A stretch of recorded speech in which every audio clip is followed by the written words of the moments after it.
आप देख रहे हैं अनहोनी। तो चलिए बढ़ते हैं आज की इस कहानी की ओर। घटना तब की है जब हमारे गांव में तरह तरह की आए दिन घटनाएं हुआ करती थीं, जिन घटनाओं के कारण हम सभी गांव वाले परेशान रहा करते थे। सभी का मानना था कि ये सभी आत्माएं और काला जादू और डायन विद्या का खेल है, मगर मैं इन सब बातों को नहीं मानता था, जिस कारण मुझे आए दिन घर पर काफ़ी डांट भी सुनने को मिलती थी। लेकिन ये सच था कि दिन पर दिन हमारा गांव काफ़ी अजीब सा होता जा रहा था। साथ ही साथ लोगों के मरने की संख्या दिन पर दिन बढ़ते जा रही थी, जिस वजह से लोग और दहशत में रहने लगे। उस समय गांव वाले रात में तो क्या, दिन को भी संभल संभल कर अपने घरों से बाहर निकलते थे। उस वक्त हमारे गांव में सबसे बड़ी दिक्कत ये थी कि उस समय हमारे गांव में बिजली नहीं हुआ करती थी, जिस कारण अंधेरा होते ही हमारा गांव एकदम वीरान सा लगने लगता था। दरअसल हुआ कुछ यूँ था कि एक रात मैं काम से जब घर वापस लौटा तो मेरी माँ ने मुझसे कहा, बेटा तुम्हारे पापा शाम को खेत में गए थे और अभी तक खेत से वापस नहीं लौटे। माँ की बात सुनकर मैंने जब अपनी निगाहें घड़ी की ओर घुमाई तो वक्त हो रहा था रात के 8:30 बजे का। उस समय रात के 8:30 बजना यानी काफ़ी रात। इस पर मैंने अपने मन ही मन में कहा, वक्त तो काफ़ी हो गया है, मगर पापा अभी तक वापस क्यों नहीं लौटे। ये सोचकर मुझे भी काफ़ी चिंता हो रही थी। इस पर मैंने अपनी माँ से कहा, माँ आप मुझे टॉर्च दे दीजिए, मैं पापा को देख कर आता हूँ। इस पर मेरी माँ का चेहरा एकदम से उतरने लगा। एक तो मेरे पापा की चिंता, ऊपर से मुझे इतनी रात गए खेत में अकेले जाने देने की चिंता उनके चेहरे पर साफ साफ दिखाई पड़ रही थी। फिर भी हमारे पास दूसरा कोई रास्ता नहीं था, तो मुझे जाना ही पड़ेगा। जिसके बाद मैंने टॉर्च लिया और माँ को आता हूँ बोलकर खेत की तरफ चलता बना। घर से बाहर निकलते ही आसपास का माहौल देखकर मैं काफ़ी हैरान हुआ, क्योंकि आसपास का माहौल एकदम वीरान सा हो गया था। दूर दूर तक पूरे इलाके में मुझे मेरे अलावा कोई इंसान तो दूर जानवर तलक भी दिखाई नहीं दे रहा था। मानो इंसान तो इंसान, जानवर भी गांव में हो रही अजीब अजीब घटनाओं से डर रहे हो। खैर मैं वहां और समय जाया ना करके आगे बढ़ने लगा। रास्ता पूरी तरह से अंधेरे में डूबा हुआ था। ऊपर से अमावस की काली रात होने की वजह से आसमान पर चांद का कोई नामो निशान नहीं था। अंधेरा इतना घना था कि मेरी टॉर्च की रोशनी नाम मात्र के रूप में ही मालूम पड़ रही थी। मुझे उस समय भूत प्रेत का तो डर नहीं लगता था, मगर शियारों से तो ज़रूर डर लगता था, क्योंकि उन दिनों हमारे गांव में शियारों का भी बहुत आतंक था। पूरे रास्ते पर सन्नाटा इतना फैला हुआ था कि रास्ते के किनारे झाड़ियों से आ रही झींगुरों की आवाज़ें भी मुझे काफ़ी तेज सुनाई पड़ रही थी। खैर मैं किसी तरह घने अंधेरे को चीरते हुए अपने खेत के करीब पहुंचा, मगर वहां दूर दूर तक मेरे पापा मुझे कहीं नहीं दिखाई पड़ रहे थे। तो अपने खेत में पापा को ना पाकर मैं और भी ज़्यादा परेशान हो गया कि आखिर मेरे पापा गए तो गए कहाँ। मैं काफ़ी हैरानगी भरी नज़रों से पापा को इधर उधर तलाशने लगा, लेकिन फिर भी मेरे पापा कहीं नहीं दिखे। जिसके बाद मैं पापा को ढूंढने के लिए थोड़ा और आगे बढ़ने लगा। खेत के अंदर वाला रास्ता और भी ज़्यादा वीरान और अंधेरे में डूबा हुआ था। ऊपर से कच्चा रास्ता होने के कारण रास्ते पर छोटे मोटे गड्ढे भी मुझे दिखाई पड़ रहे थे। अभी मैं कुछ आगे बढ़ा ही था कि तभी मुझे काफ़ी दूर से किसी के रोने की आवाज़ सुनाई पड़ने लगी।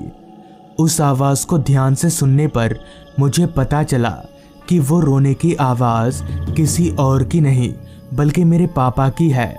पापा के रोने की आवाज़ को सुनकर मैं और भी ज़्यादा सहम गया कि आखिर पापा को हुआ तो हुआ क्या। उस आवाज़ को सुनकर मुझे पता चल रहा था कि वो आवाज़ शमशान की तरफ से आ रही है। मगर पापा इतनी रात गए शमशान में क्या कर रहे हैं, ये सोचकर मैं शमशान की तरफ आगे बढ़ने लगा। मुझे अपने पापा की इतनी चिंता हो रही थी कि मेरे पैर खुद ब खुद काफ़ी रफ्तार से चल रहे थे। चलते चलते मैं शमशान के करीब पहुंचा तो मेरे वहां पहुंचते ही वो रोने की आवाज़ एकदम से बंद हो गई। पूरा शमशान काली रात के अंधेरे में काफ़ी डरावना दिख रहा था। अब मुझे भी थोड़ी थोड़ी बेचैनी सी महसूस होने लगी थी। फिर भी मैं चलकर शमशान के अंदर दाखिल हुआ और इधर उधर अपने पापा को ढूंढने लगा। अभी मैं इधर उधर ढूंढ ही रहा था कि तभी मुझे एक पेड़ के नीचे मेरे पापा बैठे हुए दिखे। तो उन्हें पेड़ के नीचे बैठा देख मैं जितना हैरान हुआ उससे कई ज़्यादा खुश भी कि मुझे मेरे पापा सही सलामत मिल गए। मगर मुझे कहाँ पता था कि ये सिर्फ मेरे मन का भूल है। खैर, पापा को देखकर मैं पापा की तरफ आगे बढ़ने लगा। मेरे पापा अपने सर को नीचे झुकाकर बैठे हुए थे, जिससे उनका चेहरा मुझे दिखाई नहीं पड़ रहा था। मगर उनके शरीर और कपड़ों से मुझे साफ साफ पता चल रहा था कि यही मेरे पापा हैं। कुछ कदम चलने के बाद मैं पापा के पास पहुंचा और उनसे कहा, क्या बात है पापा, आप इतनी रात गए यहाँ पर क्या कर रहे हैं और आप रो क्यों रहे हैं? इस पर पापा ने कोई जवाब नहीं दिया और ना ही उनके शरीर में किसी तरह की कोई हलचल हुई। इस पर मैंने दोबारा पापा से कहा, पापा क्या हुआ आपको, चलिए घर चलिए। लेकिन इस बार भी पापा की तरफ से कोई जवाब नहीं आया। मुझे समझ नहीं आ रहा था कि आखिर पापा को हुआ तो हुआ क्या। साथ ही साथ मेरे चेहरे पर 2 पल के लिए जो मुस्कान आई थी, वापस से वही मुस्कान परेशानी में बदल गई।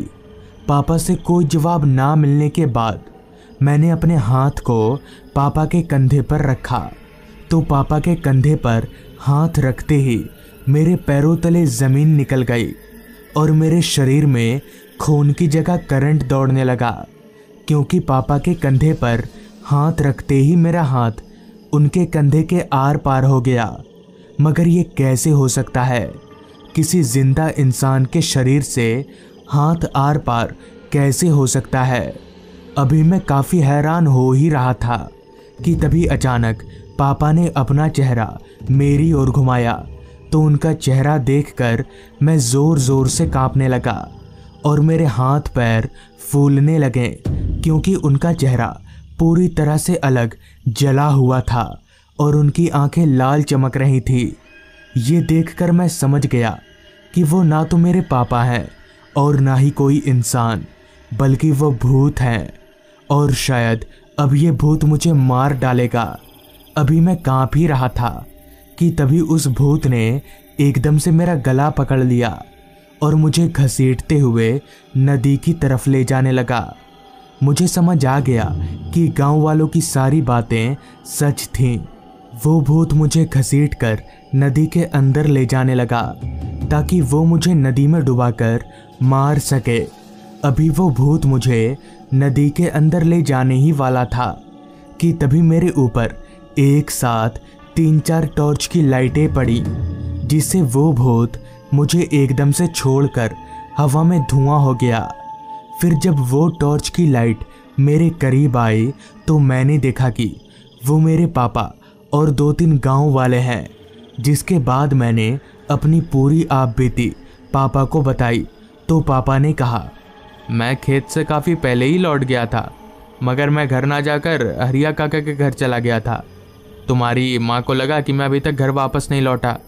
फिर जब मैं घर गया तो मुझे पता चला कि तू मुझे ढूंढता हुआ खेत में आया है, तो मुझे तेरी काफ़ी चिंता होने लगी, इसलिए मैं 2-3 गांव वालों को लेकर तुझे ढूंढने निकल गया। तो दोस्तों, इस तरह से उस रात मैं मरते मरते बचा। तो दोस्तों, ये थी आज की कहानी। अगर आपको ये कहानी पसंद आई हो तो चैनल को ज़रूर सब्सक्राइब कर लें तो मैं आपका दोस्त आर्यन जल्द ही मिलूंगा आपसे ऐसी ही एक कहानी के साथ।